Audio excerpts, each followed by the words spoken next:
Paul Greyrat, the dirtbag father of Rudeus Greyrat. A man with so many flaws, I'd argue even more flaws than Rudeus himself, yet so much depth and growth in the Mushoku Tensei series. Anime only fans know him as a father, a husband, a cheater, and a desperate commander that sought out to reclaim his family. But the novel series gives us a deeper look into the mind of Paul. In Volume 1, we get his struggles of not wanting to be like his father, his confusion about how to deal with a brilliant son, issues with even being a father, and in the end, his fears of Rudeus' relationship with Sylphie. All culminating to a point where Sylphie nearly killed him.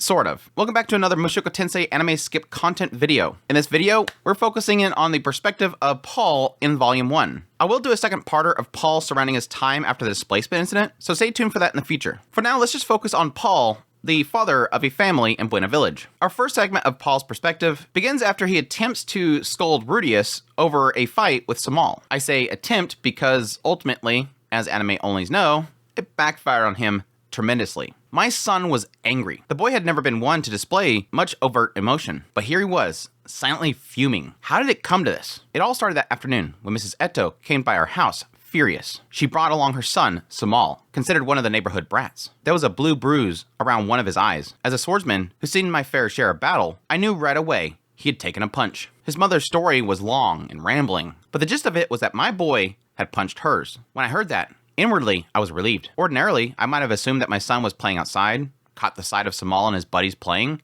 and tried to join them. But my boy wasn't like the other kids. He was already a water saint magician at his age. He'd probably said something high and mighty. Kids probably fired back, and then they'd all gotten into a fight. My boy was pretty clever and mature for his age, but he was still a kid after all. Mrs. Eto continued to get red in the face, and then went pale as she tried to make it out as some major bust-up. When it was just a quarrel amongst children in the end, you could tell that her son's injury wasn't even going to leave a mark. I'd scold my boy, and that would be the end of it. Children were bound to get into scuffles that turned into blows at some point, but Rudeus was far more powerful than other children. Not only had he been the disciple of a young water saint Roxy, I'd been training him since he was 3. Any fight he got into was sure to be one-sided. Things had gone okay this time, but if he ever got too hot-headed, he might end up overdoing it. A smart kid like Rudeus ought to be able to deal with someone like Samal without throwing a punch. I needed to teach him that punching someone was a rash thing to do, and he needed to give it more thought before resorting to it. I needed to give him a bit of a harsh scolding. That had been my plan, anyways. How did it go so wrong? My son had no intentions of apologizing to me whatsoever. Rather, he looked at me like one might look at an insect. I'm sure that, from my son's perspective, they were having a fight on equal footing. But when someone has powers like his, they need to be aware of just how strong they are. Besides,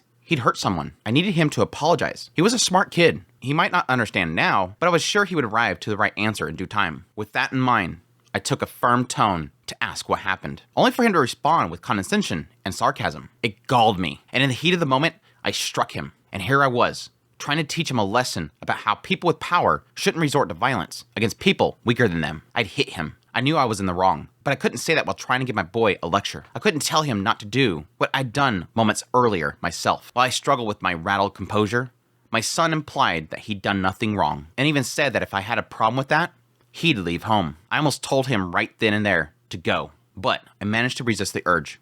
I had to. I was from a strict family myself, with an overbearing father who'd tear into me without giving me a fair shake. My resentment had grown to the point where I had a huge fight that ended with me storming out of the house. My father's blood ran through my veins, the blood of a stubborn, unyielding curmudgeon, and it ran in Rudeus' veins as well. Just look at how stubborn he could be. He was definitely my kid. When I was told to get out, I gave my old man some tit for tat and did exactly what he said. I might drive Rudeus off as well. He said he'd wait until he grew up before leaving home, but if I told him to get out right now, I bet he would. I was sure that it was in his nature. I heard that not long after I left, my father took ill and died, and I heard he regretted our big fight until the very end, and I was glad to hear it.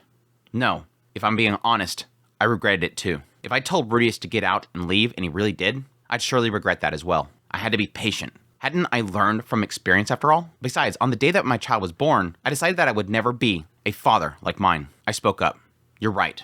I had this all wrong. I'm sorry. The apology came out naturally. Rudeus' expression softened, and he went on to explain what happened. He told me that he came across Law's kid getting bullied and stepped in to help. Rather than punching anyone, he just tossed some balls of mud. It could hardly be called a proper fight. If what Rudeus said was true, then what he had done was a laudable thing. Something he should be proud of. But instead of being praised for his actions, all he got was a father who wouldn't listen to him and struck him instead. When I was young, My father did the same thing to me so many times, never listened to my side of things, and always blamed me for not being a perfect son. Each time it happened, I felt so miserable and helpless. Well, whatever lesson I'd been trying to teach her, I'd failed.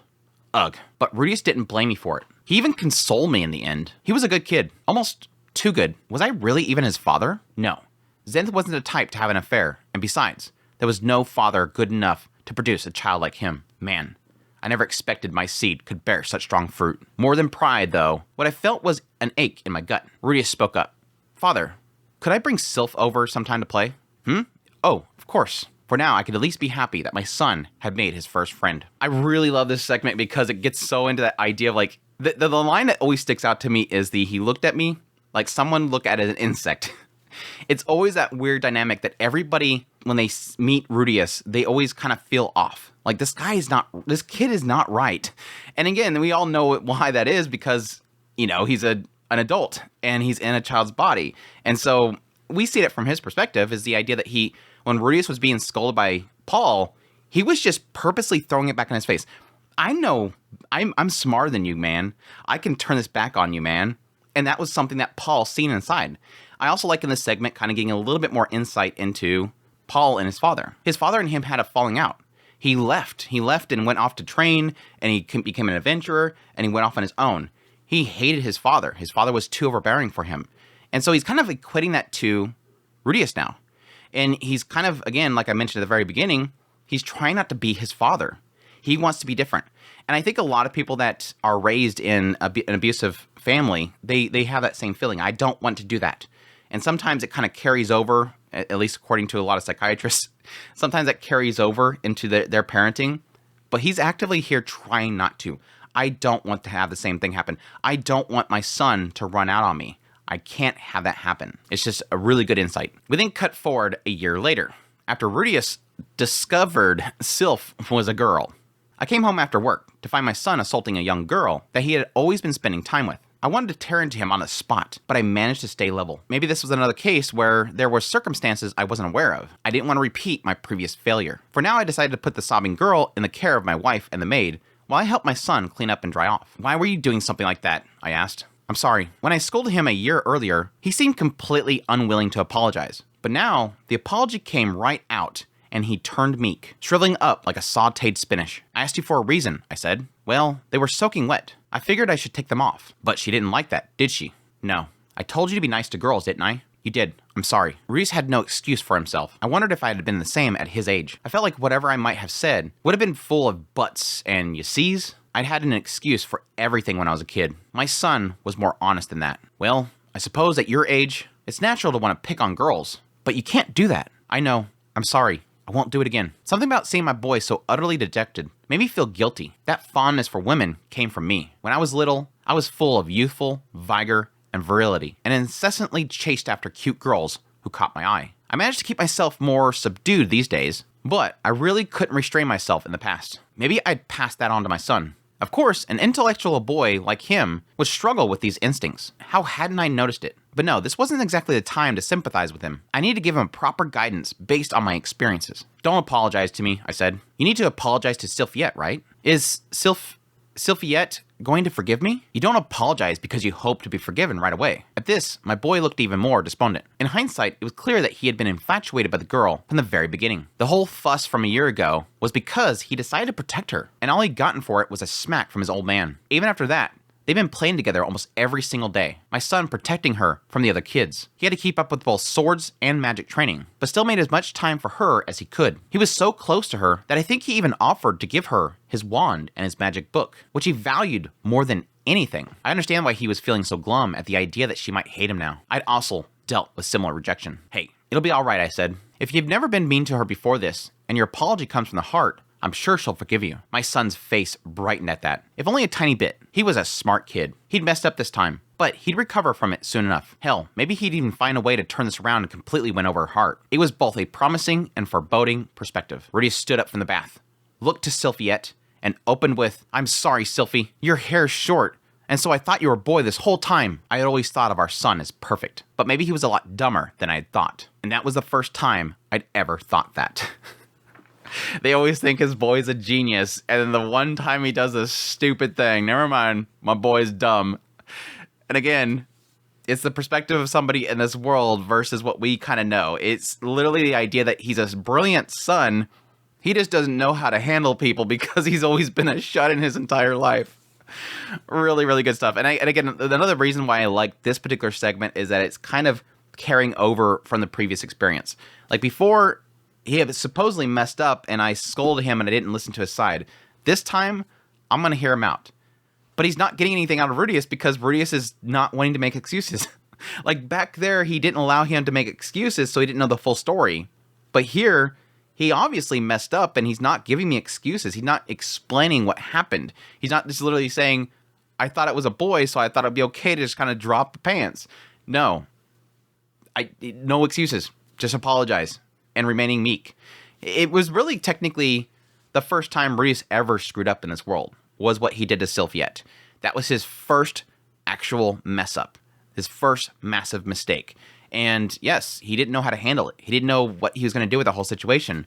And Paul sees that. Paul sees that my boy's become meek. Like this is really affecting him. It's really good stuff. We then jump forward after Rudeus proposes to Paul that he wants to go to the University of Magic. And not only that, but he wants to bring Sylphie with him. Well, I can't say I was expecting that. I knew my boy was growing up quickly, but most kids don't start talking like that until they're 14 or 15 at the earliest. Even I didn't hit the stage until I turned 11, when I reached advanced level in the Sword God style, and some people never get to it at all. What was that phrase again? Don't rush through life so fast, or it'll end before you know it. A certain warrior told me that a long time ago. I just rolled my eyes back then. The way I saw it, everyone else was taking it too damn slowly. Any given human has a limited window of time in which they can actually accomplish things, but nobody seemed to feel a sense of urgency at all. I wanted to do everything I possibly could while I had a chance. And if someone wanted to criticize me after the fact, well, I'd cross that bridge when I came to it. Of course, thanks to doing everything I could, I'd eventually found myself with a pregnant wife on my hands, ended up quitting the adventuring business, and leaning on my high-status relatives' connections to get myself a steady job as a knight. Forget that part for now, though. Point is, Rudeus was taking things much quicker pace than I ever did. The kid was sprinting forward so fast that it made me a little nervous just to watch him go. I'm sure the adults around me had similar thoughts when I was young. There was one major difference though. Rudeus was actually planning things in advance, instead of randomly flailing at things the way I did. I have to assume that he got this side of his personality from Zenith. Still, I think I need to keep him in one place a little longer. With that thought in mind, I began to write a letter. Just like Laws has been telling me the other day, Sylphie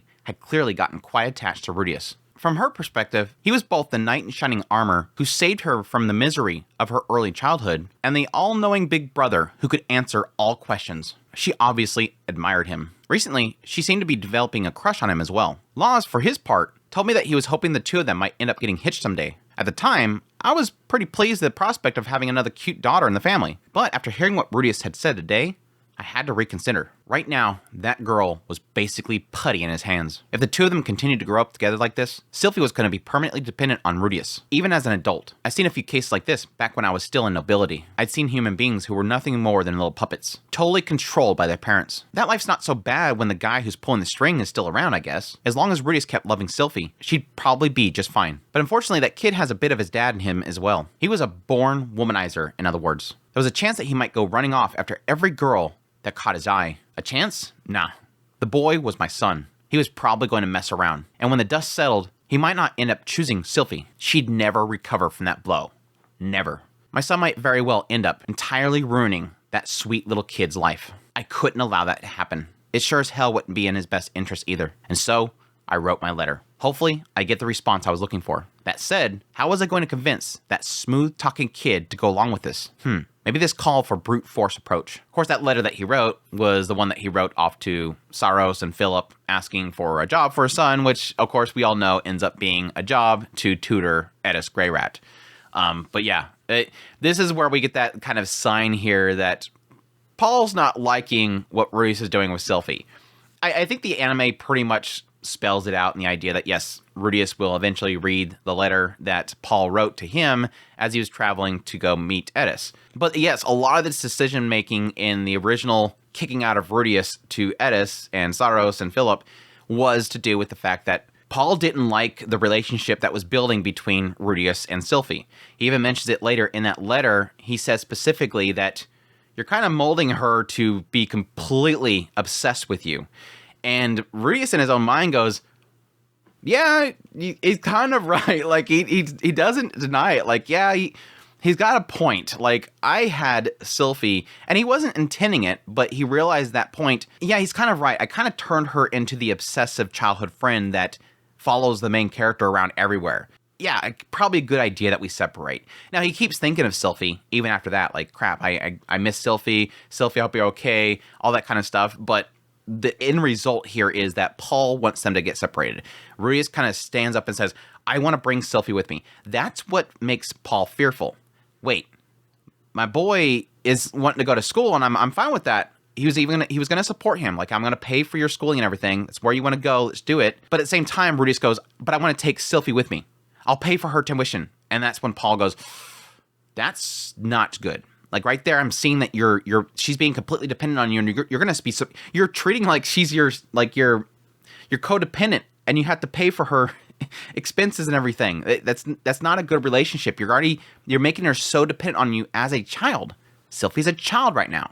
So it's kind of one of those, it seems like a bad move, but at the same time is technically beneficial to Rudeus, and as many people would probably argue, probably beneficial to Sylphie that she separated from Rudeus. We've seen that in these real brief moments later on, showing how Sylphie was learning to defend herself from the bullies. When Rudeus left, she got stronger.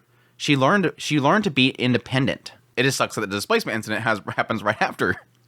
We then cut forward to our last segment. This is the point in which Paul knocks out Rudeus and goes to put him in the carriage. Yes, this might sound a little weird to the anime onlys, but to set the scene here, Paul goes out there with Rudeus, challenges him to a duel, knocks him out, ties him up, and then everybody comes out to see Rudeus off.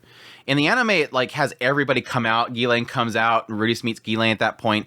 Paul is talking to him. They bring out Lilia and Zenith come out there, and everybody says goodbye, and there's tearful goodbyes. No, literally out of nowhere, out of the blue, Paul challenges him to a duel, knocks him out, ties him up, and then everybody sees him off while he's unconscious. Damn, that was close. My son lay unconscious on the ground before my filthy, mud-caked shoes. Since this would be my last day teaching him the sword, I decided to put the fear of God into him before I knocked him out. But the kid actually snapped off quite a bunch of spells the instant I made a move. It wasn't just a bunch of panicked attacks either. He was mainly trying to slow me down, and every single time he cast something, it was a different spell. That's my son for you, all right. Kid's got a knack for battle. Sure, the fight only lasted a few seconds, but it was a complete surprise attack, and I still needed 3 steps to take him down. That last one had been especially dangerous. If I had hesitated even slightly, he could have snared both my legs and taken me down in no time. 3 steps is way too many steps when you're fighting a magician. If he'd been in a group, one of his allies would have stepped in and protect him by the time I'd taken my second stride. And if there had been any more distance between us, I might have needed 4 steps. For all intents and purposes, the kid got the best of me. You can probably toss him into a party of adventurers right now. He'd more than pull his own weight in a labyrinth. Guess you'd expect no less from the prodigy who gave a Water Saint tier magician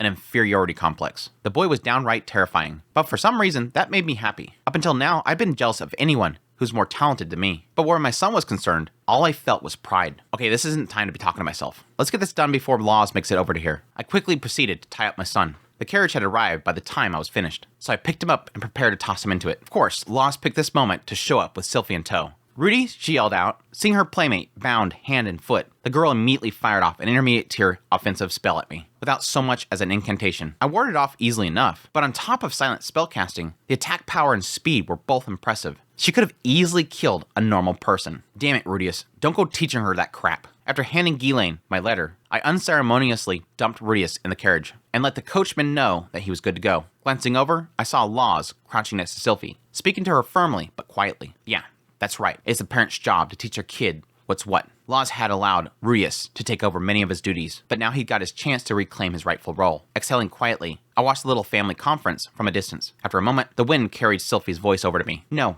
I'll get stronger and help Rudy.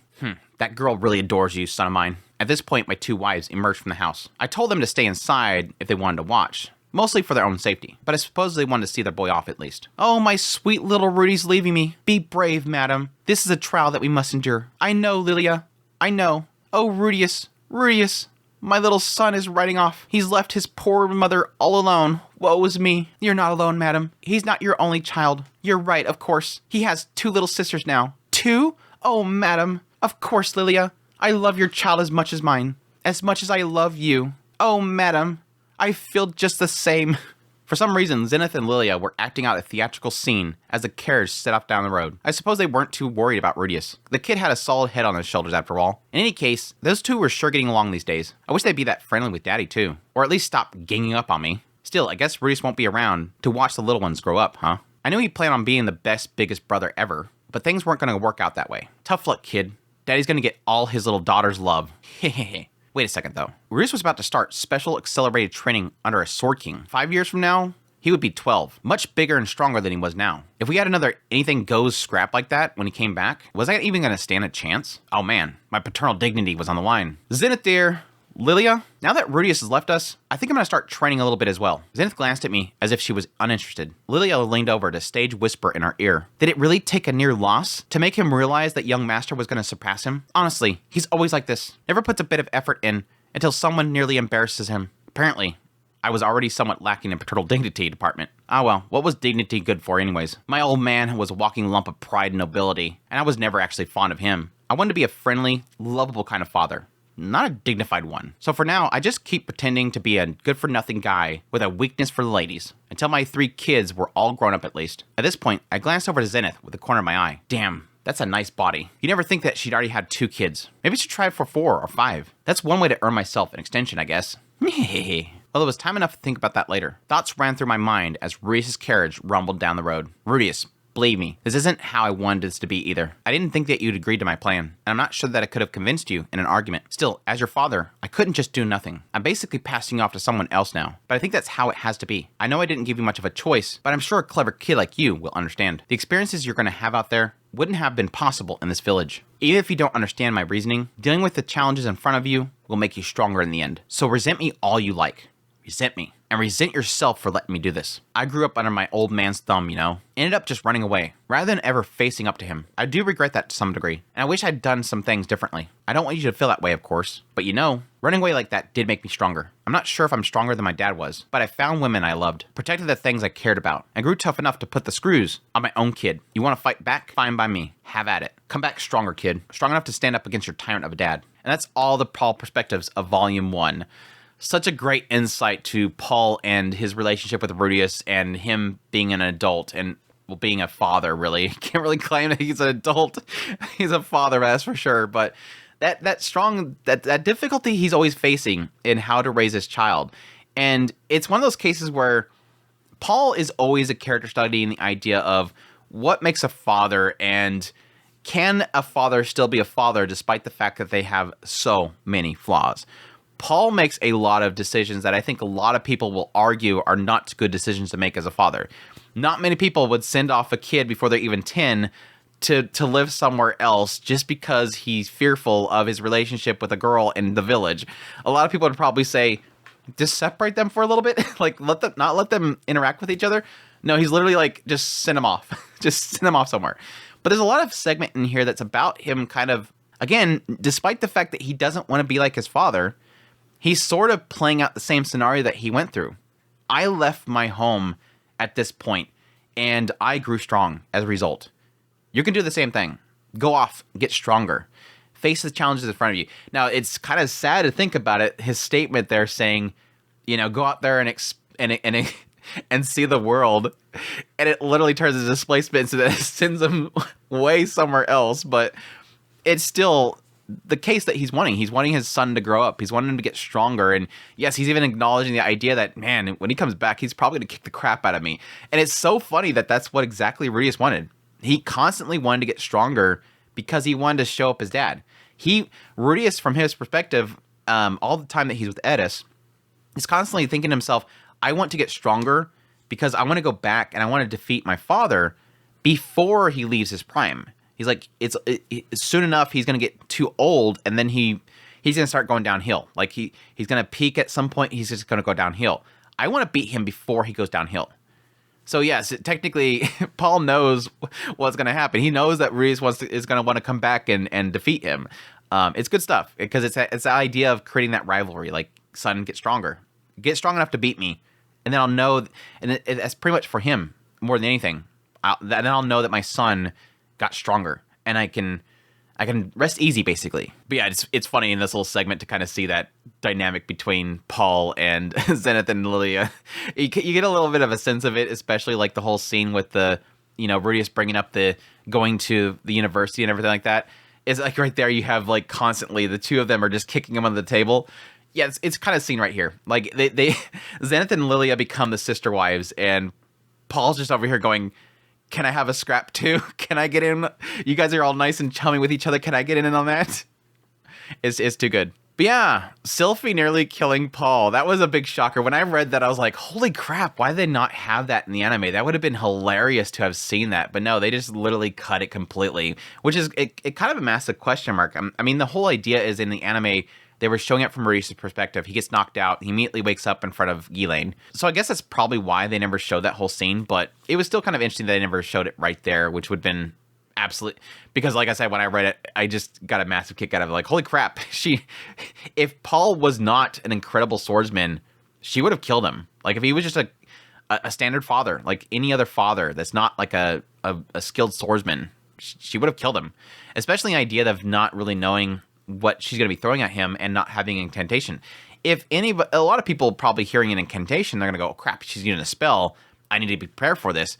No, he's just skilled enough that he was able to deflect it, even though it was incantationless. And it's probably because he's been training Rudeus this whole time, who's using incantationless. But yeah, great set of chapters. I hate Paul. I think he's a dirtbag, but I love his character. Like, I love the growth and everything that he goes through. And like I said, I want to do a second parter, which I'm kind of glad that I left it off for another video. I want to do a second part that has all the perspective of Paul from the point of the displacement incident to his fight with Rudeus and then coming together at the end. I think that whole segment from Paul's perspective is, yes, pretty well handled by the anime, but there's so much more deeper emotion in there that I think is just super good. So we'll have that at a later time. But I hope you guys enjoyed this skip content video. If you did, make sure to hit that like button before you leave. Leave me a comment. Let me know what you think of Paul. Do you love this lovable dirtbag Paul? Or do you hate him? But additionally, if you're new to the channel, make sure that subscribe button's get my content. I did news reviews, first impressions, top list. If it's anime, it's pretty much here. Additionally, if you like this content and you want to support the channel more, I have a Patreon link, tips link, super thanks, membership button down below. Greatly appreciate what it does, and y'all take care.